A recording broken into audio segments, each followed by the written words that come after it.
Ito ang balitang dapat malaman ng taong bayan na tila pilit tinatago at pilit ayaw umanong ipalabas ng mga bayarang media sa publiko. Sadyang tunay talaga na ang lahat ay may hangganan at kahit kailan hindi mananaig ang kasamaan laban sa katotohanan dahil matapos nga ang ikinasang mini trial sa impeachment proceeding ng mababang kapulungan ng Kongreso, Korte Suprema tila kikilos na muli patungkol sa impeachment case ni VP Sara Duterte at di umano'y Delima 2.0 na si Jinky Luistro. Tila sobrang kahihiyan ang inabot sa Kongreso matapos ang malaking pasabog ni VP Sara Duterte sa ikinasang mini trial ng ilang mga buwayang nasa Kongreso. Ano kaya ito? Ating alamin. Pero bago tayo magpatuloy, kung bago ka pa lang sa aking channel ay huwag mo nang kalimutang mag-like, comment at mag-subscribe para lagi kang updated sa mga susunod nating video.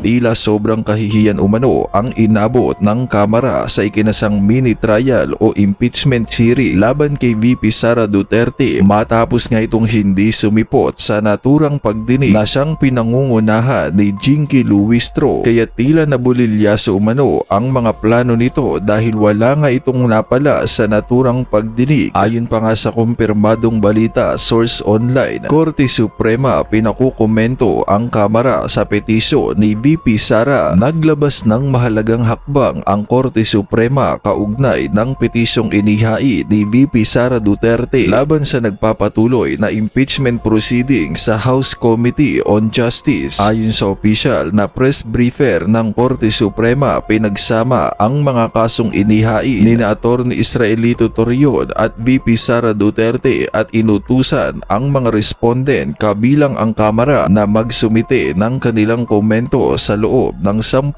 araw. Nilinaw rin ng Korte Suprema na ang mga petisyon ay kumo-question sa constitutionality ng impeachment proceedings laban sa Vice Presidente. Matatandaang naghain ang kampo ni VP Sara ng petition for certiorari and prohibition upang ipatigil o questionin ang umano'y paglabag sa tamang proseso ng impeachment sa Kamara. Sa kasalukuyan, nagpapatuloy pa rin ang impeachment proceeding sa House Committee on Justice habang sabay na tinututukan ang magiging desisyon ng Korte Suprema sa nasabing petisyon. Sa gitna ng mga kaganapang ito, lalong tumitindi ang usapin hindi lamang sa nilalaman ng mga aligasyon kundi sa legalidad, proseso at hangganan ng kapangyarihan ng bawat sangay ng pamahalaan. At para sa buong detalye ng balita, narito't panoorin pa natin ang full video. Sinasabi ko sa inyo na isa na namang pag-divert nila. Wala namang umaamin eh. Ito sa mga mastermind nitong mga ghost projects. Sino ituturo nila doon sa mga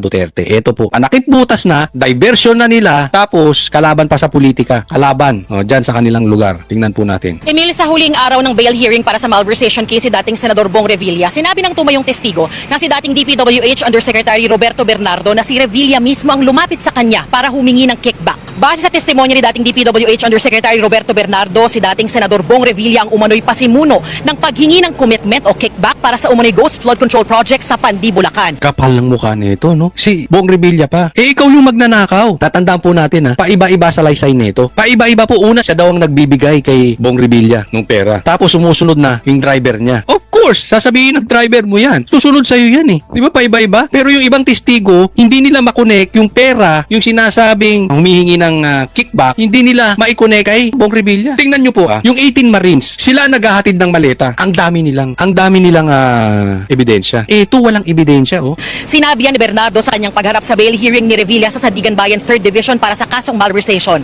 Sabi ni Bernardo, nasa 500 milyong piso ang binigay niyang commitment kay Revilla. Commitment daw ang tawag sa porsyentong kinukubra ng proponent ng proyekto o ng senador o congressman. Kwento ni Bernardo, si Revilla mismo ang lumapit sa kanya para humingi ng meeting para sa commitment sa mga proyekto. Ayan. So, anong niya? May 500 milyong hinihingi si Bong Revilla. 500 milyon, wala kang mapakitang ebidensya. Hindi mo makonek, di ba? Ay, kadali naman kahit sino, pwede mong ituro, maidiin mo lang. Tandaan po natin, binigyan to ng ginawang state witness. Yun yung kwento po nito, ha? Yung konteksto po nito. Ikaw ang kumita, ikaw ang tumatanggap ng pera, tapos magtuturo ka ng iba. Eh di para kasi tambaluslos, magtuturo ka ng iba, pero ikaw yung kumita. Tapos ngayon, inamin mo na nagnakaw ka, kaya ka nga nagbalik, di ba? Pero ibinalik mo ilang porsyento lang dun sa ninakaw mo. Pero yan ay pag-amin na nagnakaw ka. Kaya nga walang kini-question ka ng mismo korte. Pati yung mga iba, walang maipakitang ebidensya. Ganyan bukat hindi to. Ay, loko-loko talaga to si Bernardo. Tapos state witness. Para makuha niya yung state witness, kailangan maituro yung kalaban sa politika ng gobyerno. Kalaban sa Cavite yan si Revilla. 2 beses daw personal na dineliver ni Bernardo ang pera sa bahay ni Revilla sa Cavite. Nakalagay daw ang cash sa mga banker's box. Pinakita pa ni Bernardo sa korte ang sample ng box na ito. 125 million pesos umano ang hinatid ni Bernardo kay Revilla noong December 2024. Nagsagahatid siya ng pera sa bahay mismo ni Revilla. Wala ka man lang mapakitang pictures. Ang pinakita niyo yung box. Sabi ko, of course, madali kang bumili ng box Baka balikbayan box pa nga yung binili mo. Diba? I mean, halimbawa, etong 18 Marines, ang ipapakita nilang ebidensya, maleta. Sinong tanga maniniwala doon?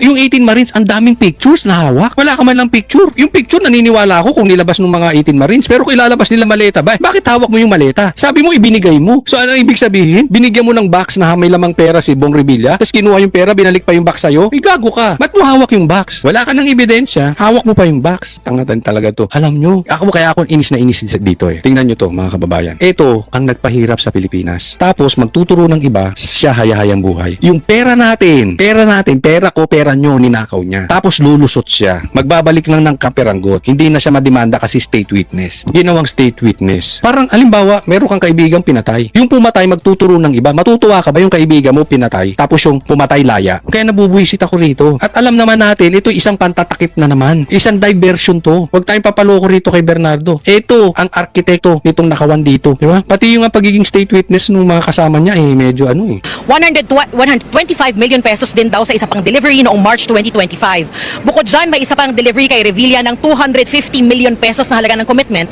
noong February 2025 na iniutos na ni Bernardo sa kanyang driver. Sa isang punto, umiyak si Bernardo ng Ngayon naman sa driver. Di ba yung sinasabi ko? Tapos umiyak si Bernardo. Huwag nyo nga kaming lokohin. Ganyan din yung paiyak-iyak si Madriaga. May naniwala ba? Tumagos ba? Huwag nyo nga kuhanin sa paiyak-iyak ang mga Pilipino. Naiyak ka ba sa amin nung nagnakaw ka? Ito hindi po pagbibintang. Nagbalik siya ng pera Inaamin niya nagnakaw siya. Kaya ka nagbalik ng pera. Umiyak ka ba? Naawa ka ba sa amin? Tapos ngayon paiyak-iyak ka dahil nahuli ka? Ay, loko-loko. Hindi ka na maiiyak kung hindi ka nahuli. Kung hindi na bulgar yung pagnanakaw ninyo. Ang problema, ayaw mong harapin. Niloloko nyo Pilipino, magtuturo ka ng iba. Kaya asar na asar ako Dahil ang dami nilang ginipit para lang yung ma-eliminate yung mga kalaban sa politika. Una, Pastor Kibuloy, PRRD. Ito ngayon si Defensor. Pati si Bantag, alam nyo ba yan? Kalaban po yan dyan sa loob. Yan ang style nila Ang daming issue nitong mga to. Tanungin siya ni Sandigan Bayan 3rd Division Chairperson Carl Miranda kung ano sa tingin niya ang makapagpipigil sa sistema ng pagkubra ng kickback sa DPWH. Emosyonal si Bernardong sumagot na hindi niya alam na mayroong ghost projects. Isipin mo, hindi daw niya alam may ghost projects pero tumanggap ka ng pera. Paano daw yung kickback? Hindi niya alam. Ay wow. Dumadaan sa opisina ninyo, hindi niyo alam. Sa opisina niyo dumadaan ng pera. Kayong nagdi-distribute niya, nagdi-disburse niya, hindi niyo alam na may ghost projects. Dito doon pa lang di ba? Meron bang maniniwalang tao rito? O meron bang maniniwalang Pilipino kay Bernardo na hindi niya alam na may ghost projects? Yusek ka ng DPWH. Wow. Nuknukan ng gaguhan tong ginagawa ninyo. Brad! Dapat daw itong matigil. Binigyang diin ng abogado ni Revilla na si Attorney Riody Balisi na wala raw kahit na anong ebidensyang tumanggap si Revilla ng kickback mula kay Bernardo o sino mang tauhan niya.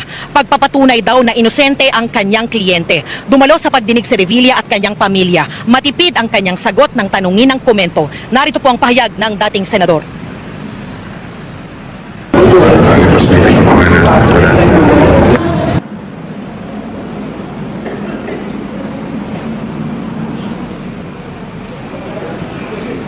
Emil, dahil tapos na nga yung bail hearing para sa malversation case si dating Senador Revilla, ina-expect o target daw ng korte na May 6 makapaglabas na sila ng desisyon kung makapagpapiyansa ang dating senador.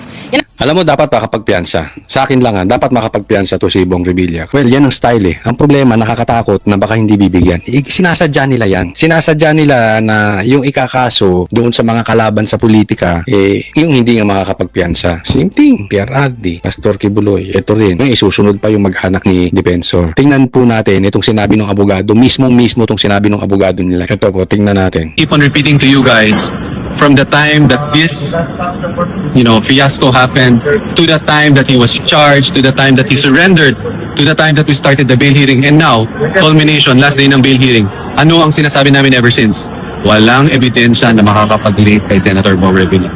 Yon, ito problema kasi dyan. Madali kasing magbintang. Pero, ang tanong, tatayo ba sa korte? Kasi pagdating sa korte, hindi pwedeng politika. Pagdating sa korte, ideally I'm talking about the real, syempre minsan nagagapang ang korte. Pero pagdating sa korte, hindi mo madadaan yan sa politika. Hindi mo yan pwedeng, wala ka ng ebidensya kung hindi yung salaysay mo. Binigay mo. Pero wala namang ebidensya doon sa mga sinasabi mo. In short, puro bibig mo lang. Ang tanong, dapat ba nating paniwalaan si Bernardo? Magnanakaw din yun. Arkitekto rin yan ng ghost projects. Walang ebidensya hanggang ngayon. Pati yung kay Madriaga, di ba? Atat na yung abogado ni BP Sara magpresenta ng ebidensya sa tamang plataforma. Sa demanda, tapos to si Madriaga. Hindi na, kasi iba yung sa Congress eh. Puro kakampi niya ron. Pero pagdating sa korte, iba na ang usapan dyan. Ito po ay hindi na paramihan ng kakilala mong politiko na nakaupo. Ito po ay usapin na ng ebidensya. Yung impeachment ni BP Sara, marami sila dyan sa Congress eh. Pero pagdating sa korte, tapos yan si Madriaga. Same thing din dito. Di nagkautal-utal sila. Kaya nga naiiyak si Bernardo eh. Baka dahil doon, mukha silang tanga. Pati yung mga iba, di ba? Walang direktang maituro na ebidensya kay Bong Revilla. Nakita nyo naman, I don't know if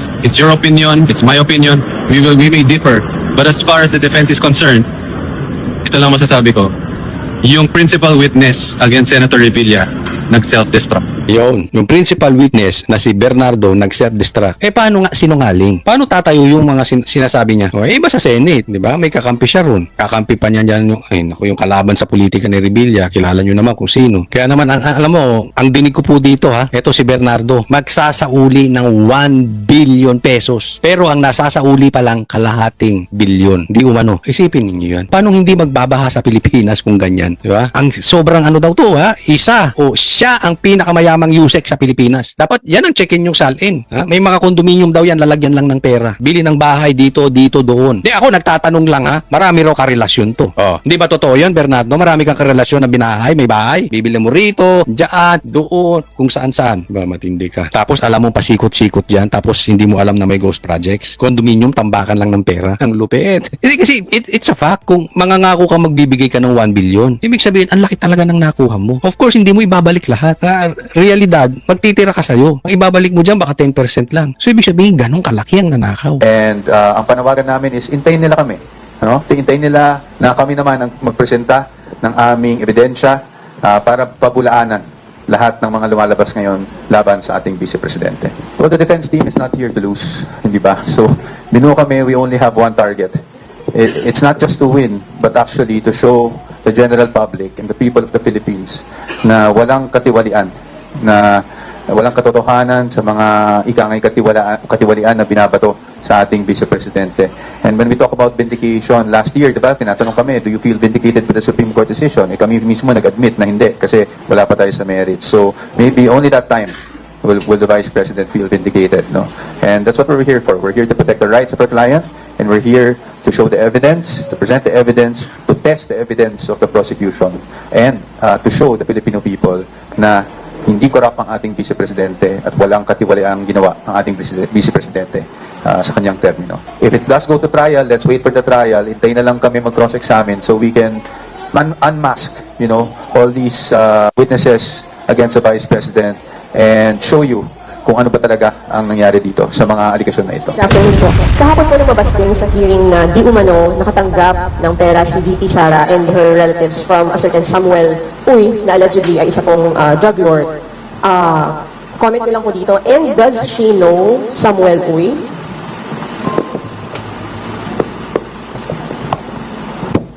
Yeah. Thank you, Victoria. As to her personally knowing Samuel Uy, hindi namin napag-usapan pa. But with, I think it's open, it's public information naman na kaibigan talaga ni PRRD si Samuel Uy. Now, as to the allegation of him being a drug lord, I think that's, I don't have the facts. That's merely an allegation, no? So we shouldn't conclude anything out of that. Again, unless proven in the court of law, I don't even want to go there and say alleged drug lord. Saka kawawa rin naman kasi yung tao, no, na nadadama yung pangalan. Pagdating dito sa mga perang na banggit kahapon, I think ang sabi ay manager's check.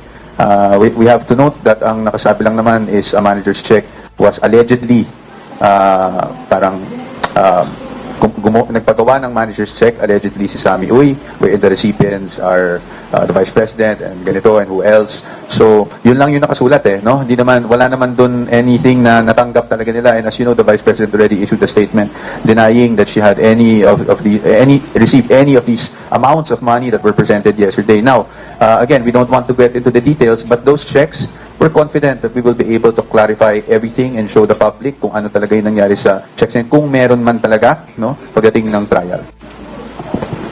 And also, attorney, si Committee on Justice Chair Luis Tro, sinabi naman po niya kanina sa isang interview na the evidence versus VP Sara surpassed threshold of probable cause for impeachment. Your comment on them?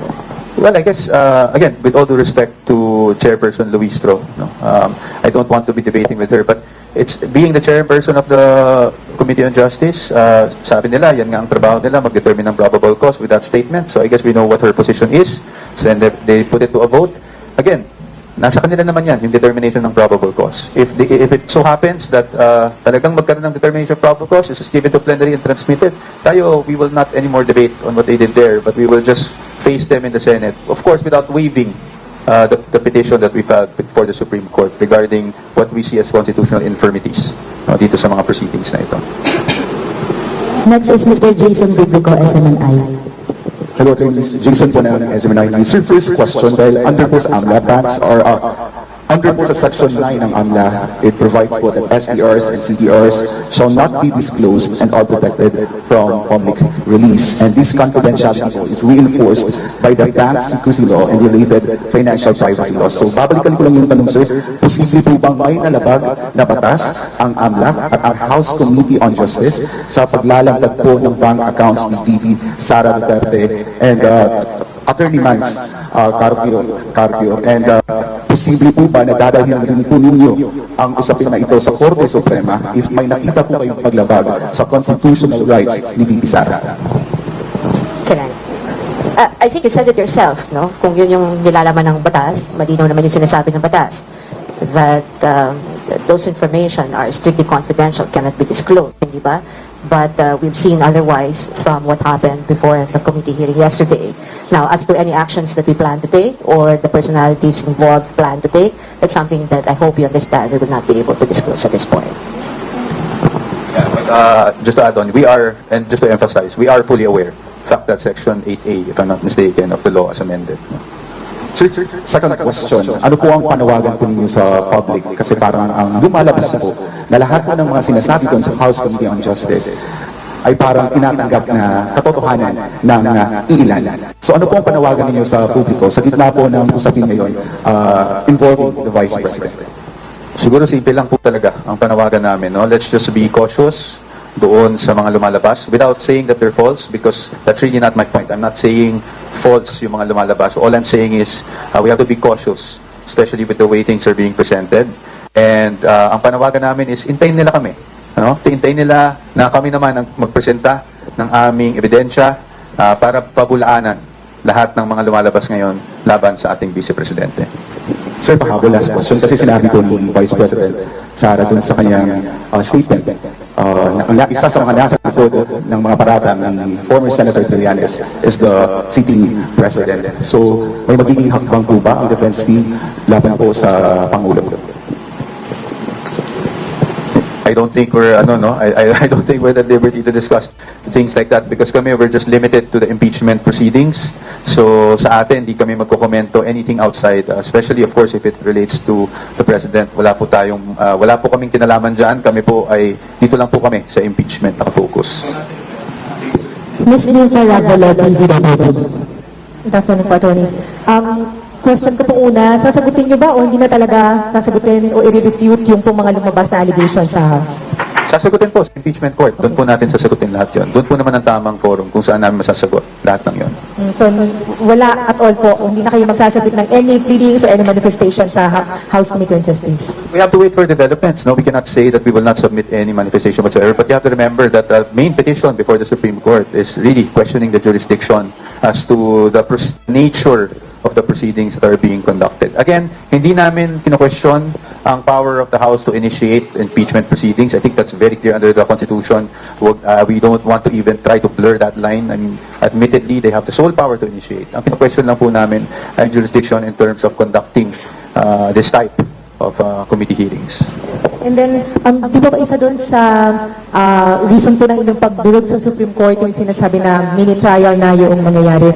Napatibay po ba nung nangyari kahapon yung inyong argumento na yan? At gagamitin po ba yan sa pagpapile ng panibagong petition or any rejoinder sa Supreme Court? Well, no, we cannot file a new petition anymore, no? Kasi may pending na tayong petition. But if you're asking us if what we've seen so far from the committee hearings actually support what we had stated in that petition, I think we're not naive, di ba? We have observed what's been happening sa committee hearings, pati yung pagpapalabas ng iba't ibang subpina para kumuha ng mga sinasabi nilang ebidensya, kahit ang mga ito ay hindi naman bahagi ng dalawang impeachment complaints na sinasabi nila ay under preliminary investigation, di ba? In fact, it's probably important to tell you now that maging yung supplemental affidavit ni Mr. Madriaga, yung AMLAC report, yung affidavit ni former Senator Trillanes, and all those other evidence that they were able to obtain na after final yung impeachment complaint, wala kaming kopya niyan bago yan ibinahagi sa komite. Kasi nga, hindi siya kasama ng impeachment complaint. Pati yung notice or yung desisyon ng COA on the appeal of the Vice President at ng ibang respondents doon sa confidential funds. Bigla na lamang doon sa komite, sinabi na denied na, no? Which, that's fine. Kung sinabi nila sa unang hearing, April 14, am I right? April 14, na wala na deny na yung appeal ng Vice President. And I think you've seen, no, some of the personalities na they were claiming, final na ba yan, final na ba yan? Of course, hindi final. I think alam naman yan ng komite na hindi yan final. Alam din yan ng COA na hindi pa yan final. In fact, I can recall na sinabi ni Attorney Camora na meron pang remedyo. There's still a legal step that can be done by the respondents in that appeal to elevate it, no, to the Supreme Court or to question the decision of the COA. So, hindi pinal. Kung ipipilit na pinal na yung COA decision na yan o yan ay maaari nang maging batayan para doon sa sinasabi nilang pagbabalik, restitution, etc., etc., mali yan. Mali. I mean, I invite you all have access to the internet. You will find na hindi yan pinal. At kung sino man magsasabi na pinal yan, ay hindi nagsasabi ng tama. Mr. Lance Mexico, News Watch Plus. Ayun, salamat po. May natanong na rin ako kanina, pero para lang po ma-clarify, pasensya na. Sa tingin niyo ba na may na-violate ang mga karapatan ng Vice President dun sa pag-release ng mga information ng AMLAC at ng documents ng BIR kahit na hindi nabuksan yung sa BIR documents, and what do you intend to do about it? Same answer po. We are aware of provisions of law that provide for the confidentiality of such documents. As to what we're going to do about it, as I said, we're not at liberty to disclose the legal steps that we will be taking regarding these matters.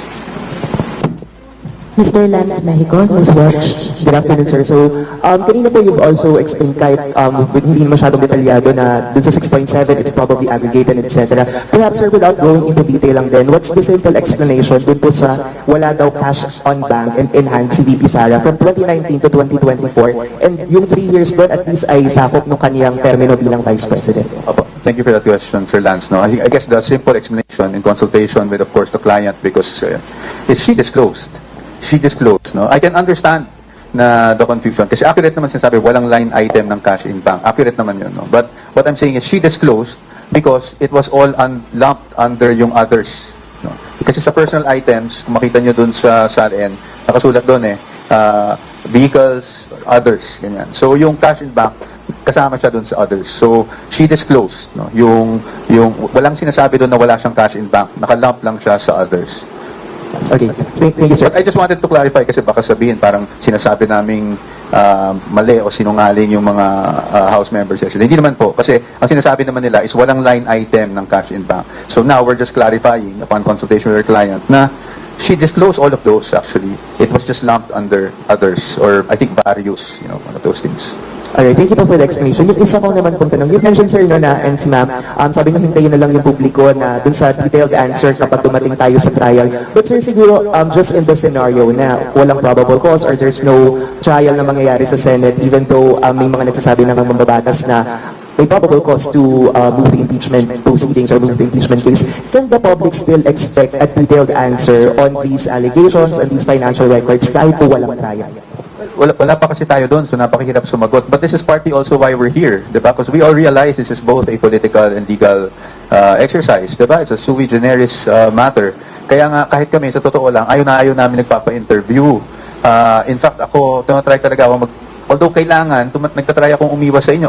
Alam niyo yun, kasi minsan nakikiusap ako sa inyo na hindi mo na magpapa-interview because kami, we're more focused on the legal. Ayaw namin nung public debate, no? But in any case, we do understand that along with the legal, this is also a political matter. And that's why as much as I can, and the defense team can, we try to, oblige certain interview requests para lang ma-explain sa public generally. Para lang hindi magkaroon kaagad ng misconception dun sa mga nangyari. But we're too far from that. Tingnan muna natin kung anong magiging desisyon ng ating House of Representatives ukol dyan.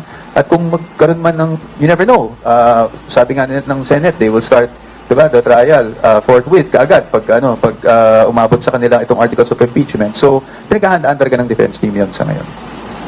Lastly, Mr. Chad Gatchalian of Billionaire News Channel. Good afternoon po, attorneys.